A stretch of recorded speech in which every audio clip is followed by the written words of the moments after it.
si un astéroïde venait sur nous, que pourrait-on faire?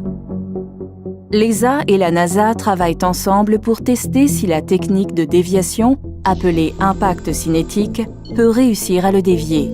La mission appelée Asteroid Impact and Deflection Assessment en anglais est composée de 2 sondes, la partie européenne, AIM, et la partie américaine, DART. Dirigée vers l'astéroïde double Didymos, la mission AIM de l'ESA a 3 objectifs. Vérifier s'il est possible de dévier un astéroïde, tester des systèmes de communication laser dans l'espace profond et explorer scientifiquement l'astéroïde binaire.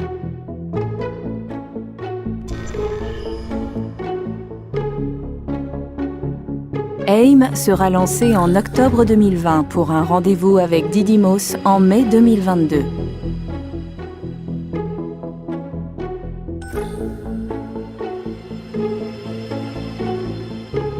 AIM sera la première sonde créée par l'homme qui atteindra un système binaire.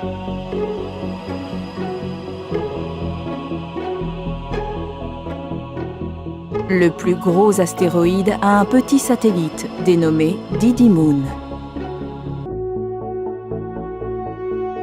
DART ciblera Didymoon et s'écrasera en son centre.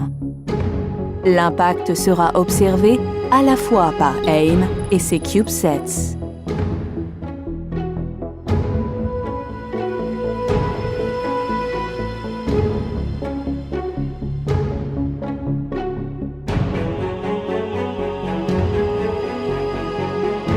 Les images thermiques au moment de l'impact donneront une idée de la quantité et du type de débris éjecté de Didymoon et de la longueur du panache qui en résultera. La question qui se posera alors, c'est est-ce que l'impact altérera la trajectoire de Didymoon autour du plus gros astéroïde? AIM se rapprochera à nouveau de Didymoon pour faire des constatations, en conjonction avec les observations depuis la Terre.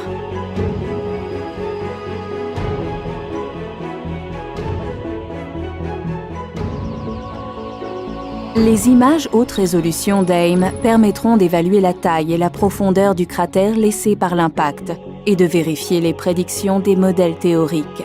L'atterrisseur répétera ses transmissions radar basse fréquence au travers de l'astéroïde pour révéler tout changement majeur dans la structure interne de l'astéroïde. AIM effectuera également un second sondage thermique et radar détaillé pour comparer en détail l'état des lieux avant et après l'impact. AIM est développé par l'Agence spatiale européenne, tandis que DART est développé conjointement par la NASA et le laboratoire de physique appliquée de l'université Johns Hopkins, en coopération avec le Centre spatial allemand et l'Observatoire de la Côte d'Azur. Ils forment l'équipe qui supervise la mission AIDA. Il existe encore 2 incertitudes. La trajectoire des gros astéroïdes est incertaine à très long terme et les petits astéroïdes ne sont pas encore tous recensés. Or, les objets célestes de moins d'1 kilomètre et de plus de 140 mètres de diamètre sont considérés comme pouvant engendrer une catastrophe régionale s'ils s'écrasent sur Terre. La civilisation n'est pas menacée dans son ensemble, mais un continent peut-être.